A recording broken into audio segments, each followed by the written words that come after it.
എല്ലാ കുട്ടികൾക്കുള്ളൊരു സന്തോഷത്തിൻ്റെ വാർത്തയാണ് ഇനി വരുന്ന നിമിഷങ്ങൾ. പഠിക്കാൻ ബുദ്ധിമുട്ടുള്ളവർ, പഠന മേഖലകളിൽ വൈകല്യങ്ങളുള്ളവർ, പഠിച്ചാൽ ഓർത്തിരിക്കാൻ പറ്റാത്തവർ, പഠനത്തിൽ നിരന്തരം പരാജയപ്പെട്ടു പോകുന്നവർ, വിജയിക്കാൻ പറ്റാത്തവർ, എല്ലാവർക്കും വളരെ ശ്രദ്ധയോടെ നിങ്ങളിരുന്നാൽ ഇനി വരുന്ന വചനഭാഗങ്ങൾ നിങ്ങൾ എഴുതി വയ്ക്കുകയോ അത് നിങ്ങൾ നിങ്ങളുടെ പേഴ്സണൽ ബൈബിളിൽ അടിവരയിട്ട് നിരന്തരം ഏറ്റുപറയുകയൊക്കെ ചെയ്താൽ അത്ഭുതകരമായ വിടുതലും അതിനേക്കാൾ ഉപരി ദൈവത്തിൻ്റെ അത്ഭുതകരമായ വിജയം നൽകുന്ന ശക്തി നിങ്ങളുടെ ജീവിതത്തിൽ പ്രകടമാകുന്നതും കാണാൻ പറ്റും. 5 വചനഭാഗങ്ങൾ നിങ്ങൾക്കായിട്ട് തിരഞ്ഞെടുത്തിട്ടുണ്ട്. ഈ തിരഞ്ഞെടുത്ത വചനഭാഗങ്ങൾ നിങ്ങൾ നിരന്തരം പറയുക. ബൈഹാർട്ട് ചെയ്യാൻ പറ്റുന്നവർ ബൈഹാർട്ട് ചെയ്ത് ഹൃദയത്തിൽ സൂക്ഷിക്കുക. എന്നിട്ട് പരീക്ഷയുടെ സമയത്തും എല്ലാ ദിവസവും നിരന്തരം ഈ വചനങ്ങൾ പറഞ്ഞ് പ്രാർത്ഥിക്കാം. ഒന്നാമത്തെ വചനം സെഫാനിയയുടെ പുസ്തകം 3-ാം അധ്യായം 17-ാമത്തെ തിരുവചനമാണ്. പരീക്ഷ ഭയം, തോൽവിയെക്കുറിച്ചുള്ള ഭയമൊക്കെ ഉണ്ടെങ്കിൽ ഈ വചനം ശക്തമായിട്ട് പറഞ്ഞാൽ മതി. സെഫാനിയയുടെ പുസ്തകം 3-ാം അധ്യായം 17-ാമത്തെ തിരുവചനം. നിന്റെ ദൈവമായ കർത്താവ്, വിജയം നൽകുന്ന യോദ്ധാവ് നിന്റെ മധ്യയുണ്ട്. നിന്റെ ദൈവമായ കർത്താവ്, വിജയം നൽകുന്ന യോദ്ധാവ് നിന്റെ മധ്യയുണ്ട്. 2-ാമത്തെ തിരുവചനം ഫിലിപ്പിയർക്ക് എഴുതിയ ലേഖനം 4-ാം അധ്യായം 13-ാമത്തെ വചനമാണ്. നിങ്ങൾക്ക് എല്ലാവർക്കും അറിയാവുന്ന വചനമായിരിക്കും. പക്ഷേ ഇത് നമ്മുടെ മാംസം ധരിക്കണം. നിരന്തരം പറയണം.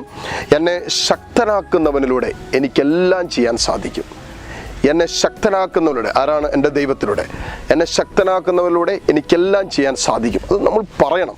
പറ്റില്ല എന്ന് തോന്നുമ്പോൾ, ഇതെനിക്ക് സാധ്യമല്ല എന്ന് തോന്നുമ്പോൾ, ഞാൻ തോറ്റുപോകുമെന്ന് ചിന്തിക്കുമ്പോൾ, ഈ വിഷയത്തിൽ ഞാൻ ജയിക്കില്ല എന്നൊക്കെ നമ്മുടെ മനസ്സ് പറയുമ്പോൾ, സാഹചര്യങ്ങൾ നിർബന്ധിക്കുമ്പോൾ നമ്മളോട് പറയണം, എന്നെ ശക്തനാക്കുന്നവനിലൂടെ എനിക്കെല്ലാം ചെയ്യാൻ പറ്റും. ഫിലിപ്പി 4:13. 3-ാമത്തെ വചനം ഏശയ്യ 41-ാം അധ്യായം 13-ാമത്തെ തിരുവചനം. ഏശയ്യ 41:13-ാമത്തെ തിരുവചനം. നിന്റെ ദൈവവും കർത്താവുമായ ഞാൻ നിന്റെ വലത് കൈ പിടിച്ചിരിക്കുന്നു. ഞാനാണ് പറയുന്നത്, ഭയപ്പെടേണ്ട, ഞാൻ നിന്നെ സഹായിക്കും. ഭയങ്കര ശക്തമായൊരു വചനമാണ്. ഭയപ്പെടേണ്ട, ഞാൻ നിന്നെ സഹായിക്കും, ഞാൻ നിന്റെ വലത് കൈ പിടിച്ചിരിക്കുന്നു. ഈ വചനം 41-ാം അധ്യായം ഏശയ്യ 41:13. 4-ാമത്തെ തിരുവചനം ജ്ഞാനം 7:7. ജ്ഞാനത്തിൻ്റെ പുസ്തകം 7-ാം അധ്യായം 7-ാമത്തെ തിരുവചനമാണ്. ഞാൻ പ്രാർത്ഥിച്ചു, എനിക്ക് വിവേകം ലഭിച്ചു. ഞാൻ ദൈവത്തെ വിളിച്ചപേക്ഷിച്ചു, ജ്ഞാന ചൈതന്യം എനിക്ക് ലഭിച്ചു. വചനം പറയുന്നു, ഞാൻ പ്രാർത്ഥിച്ചു, അപ്പം എന്ത് സംഭവിച്ചു? എനിക്ക് വിവേകം ലഭിച്ചു. ഞാൻ ദൈവത്തെ വിളിച്ചപേക്ഷിച്ചു, ജ്ഞാന ചൈതന്യം എനിക്ക് ലഭിച്ചു. അവസാനത്തെ വചനം യോഹന്നാന്റെ സുവിശേഷം 14-ാം അധ്യായം 26-ാമത്തെ തിരുവചനമാണ്.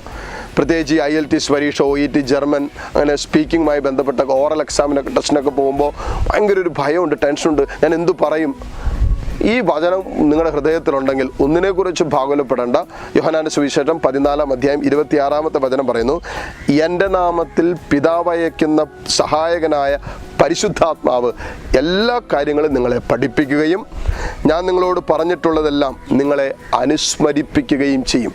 യോഹന്നാൻ 14:26 വചനം പറയുന്നു, എൻ്റെ നാമത്തിൽ പിതാവ് അയക്കുന്ന സഹായകനായ പരിശുദ്ധാത്മാവ് എല്ലാ കാര്യങ്ങളും നിങ്ങളെ പഠിപ്പിക്കുകയും ഞാൻ നിങ്ങളോട് പറഞ്ഞിട്ടുള്ളതെല്ലാം നിങ്ങളെ അനുസ്മരിപ്പിക്കുകയും ചെയ്യും. ഈ വചനങ്ങൾ ഹൃദയത്തിൽ സൂക്ഷിക്കാം.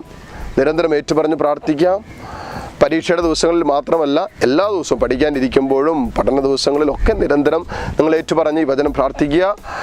അത്ഭുതകരമായ വിജയം നിങ്ങളുടെ പഠന മേഖലയിൽ നിങ്ങൾക്ക് അനുഭവിക്കാൻ പറ്റും.